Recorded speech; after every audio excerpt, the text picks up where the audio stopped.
আসসালামু আলাইকুম। Website design শুরু করার আগে ওয়েবসাইট কত ধরনের হতে পারে বা হয়ে থাকে সে সম্পর্কে ধারণা থাকতে হবে। ওয়েবসাইটকে এর উদ্দেশ্য, কার্যকারিতা এবং বিষয়বস্তুর উপর ভিত্তি করে বিভিন্ন প্রকারে ভাগ করা হয়ে থাকে। আজকে আমরা কিছু পরিচিত ওয়েবসাইট নিয়ে কথা বলবো। আর যারা এই ধরনের ওয়েবসাইটের সাথে আগে পরিচিত ছিলেন না, তারাও পরিচিত হতে পারবেন। Business websites. একটি কোম্পানির বিজনেস ওয়েবসাইট তাদের প্রোডাক্ট, সার্ভিসেস এবং কন্ট্যাক্ট ইনফরমেশন প্রদর্শন করে থাকে। বিজনেস ওয়েবসাইটগুলোর মধ্যে রয়েছে কর্পোরেট ওয়েবসাইট, ছোট ব্যবসায় সাইট, এজেন্সি পোর্টফোলিও ইত্যাদি। E-commerce website.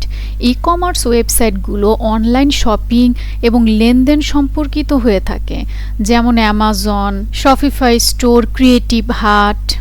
Portfolio websites. Portfolio website একজন ব্যক্তি বা কোম্পানির কাজ এবং কৃতিত্ব প্রদর্শন করে থাকে, যেমন কোনো কোম্পানির পোর্টফোলিও ওয়েবসাইট বা ডিজাইনারের পোর্টফোলিও, ফটোগ্রাফারের পোর্টফোলিও ইত্যাদি। Blog websites.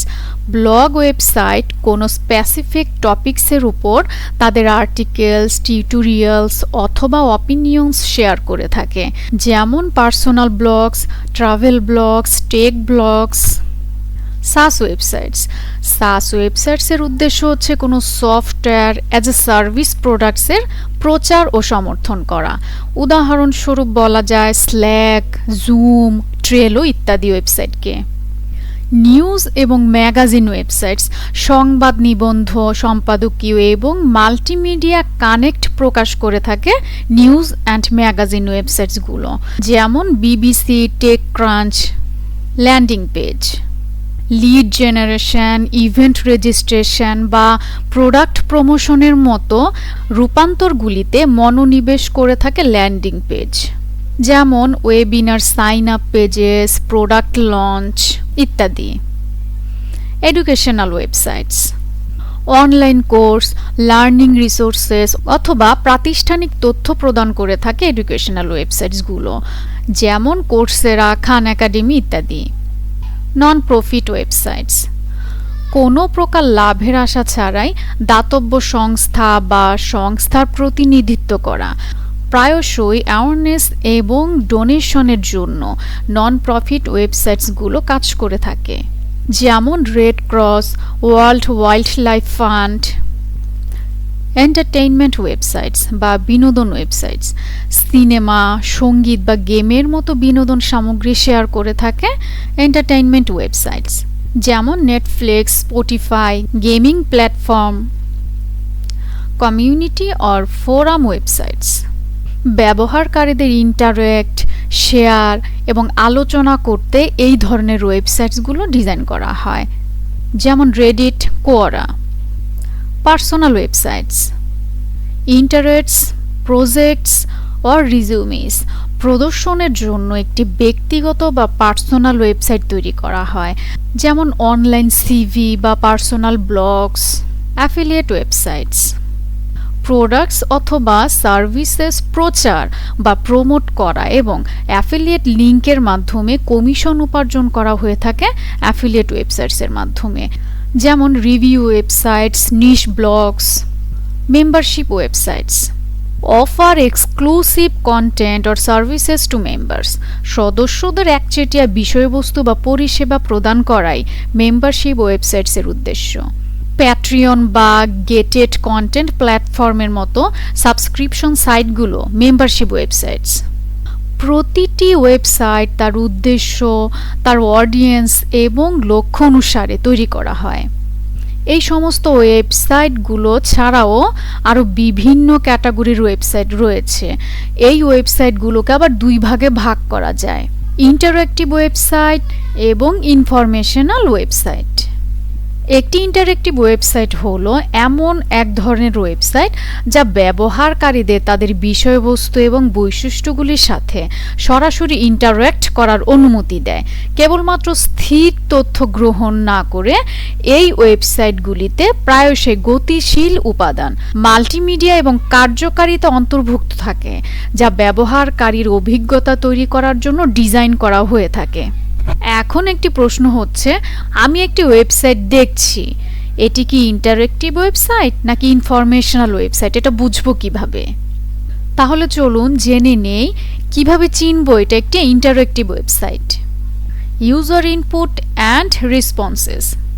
Users can interact, তারা ফর্ম পূরণ করতে পারবে, স্লাইডার ব্যবহার করতে পারবে, বাটনে ক্লিক করতে পারবে বা আইটেম টেনে নিয়ে বা ড্রাগিং করে ইন্টারেক্ট করতে পারবে এবং ওয়েবসাইটটি কি করবে, তাৎক্ষণিক প্রতিক্রিয়া প্রদান করবে।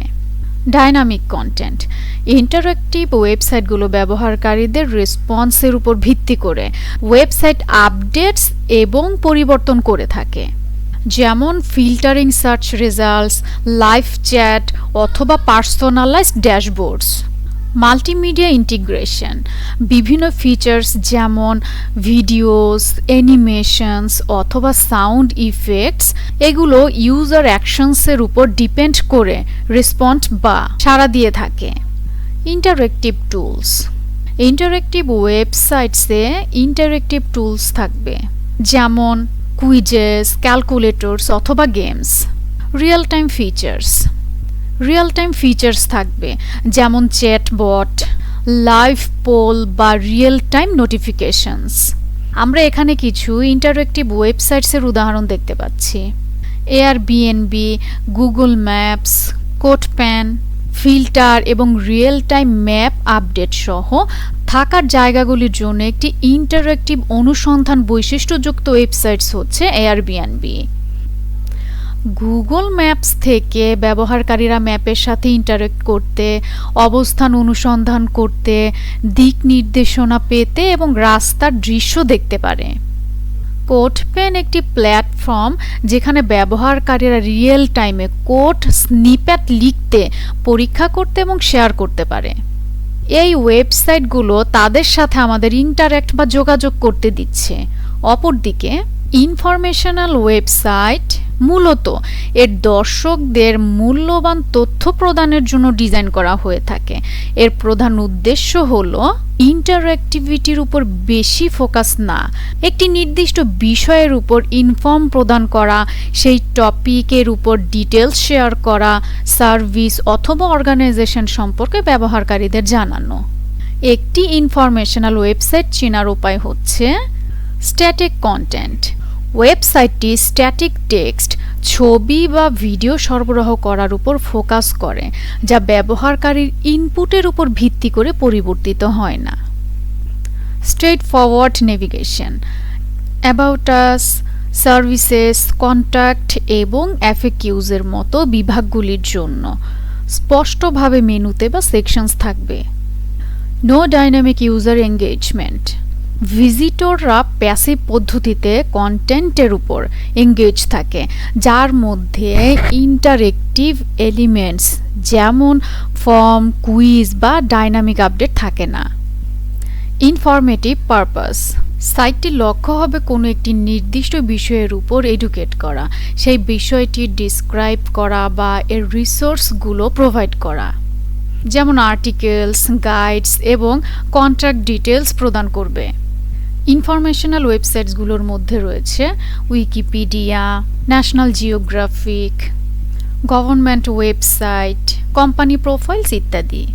বিভিন্ন বিষয়ে ডিটেইলড আর্টিকেলস সহ একটি ব্যাপক অনলাইন বিশ্বকোষ হচ্ছে Wikipedia. National geographic articles, videos এবং ফটোজের মাধ্যমে বিজ্ঞান, ভূগোল এবং বন্যপ্রাণী সম্পর্কে তথ্য প্রদান করে থাকে। গভর্নমেন্ট ওয়েবসাইটস যেমন ইউএস ডিপার্টমেন্ট অফ এডুকেশন বা স্থানীয় মিউনিসিপ্যাল সাইটগুলির মতো ওয়েবসাইটগুলি প্রায়ই রেগুলেশনস, প্রোগ্রামস এবং অ্যানাউন্সমেন্টসগুলো ভিজিটরদের সাথে শেয়ার করে থাকে।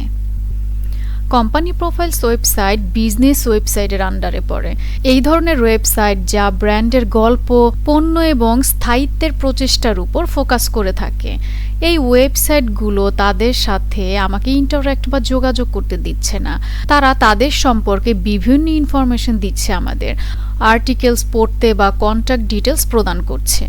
তো আজকের ক্লাস থেকে আমরা জানলাম একটি ইন্টারঅ্যাক্টিভ ওয়েবসাইট ডাইনামিক এলিমেন্টসগুলির মাধ্যমে ব্যবহারকারীকে যুক্ত করার অর্থাৎ ইন্টারঅ্যাক্ট করতে বা ইউজার এঙ্গেজমেন্টের অনুমতি দেয়, যেমন ফর্ম জমা দেওয়া, টুলসগুলির সাথে জড়িত হওয়া বা রিসিভিং পার্সোনালাইজড রেসপন্সেস। যখন একটি ইনফরমেশনাল ওয়েবসাইট প্রাথমিকভাবে পড়ার বা রেফারেন্সের জন্য স্ট্যাটিক কন্টেন্ট মানে যে বিষয়বস্তুগুলো স্থির থাকে এবং ব্যবহারকারীর কাজ, পছন্দ বা ইনপুটের উপর ভিত্তি করে গতিশীলভাবে বা ডাইনামিকলি পরিবর্তিত হয় না, আমাদের ইন্টারেক্ট করার অনুমতি দেয় না। এখন আমাদের কি করতে হবে? ডিজাইন দেখতে হবে, সার্চ দিয়ে দিয়ে ব্রাউজ করে করে ডিজাইন দেখতে হবে। আপনি যত বেশি ব্রাউজ করে করে জানতে আগ্রহী হবেন, তত দ্রুত আপনি আপনার ডিজাইন সলিউশন খুঁজে বের করতে পারবেন। তাই ভালো ডিজাইনার হতে হলে ব্রাউজিং দক্ষতা মাস্ট বি নিডেড।